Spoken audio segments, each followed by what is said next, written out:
শিমুলগুড়ির কন্যা গো তুমি, কলসি কাঙ্কে লইয়া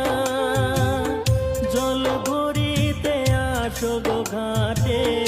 এদিকে ওদিকে চাইয়া গো রাগ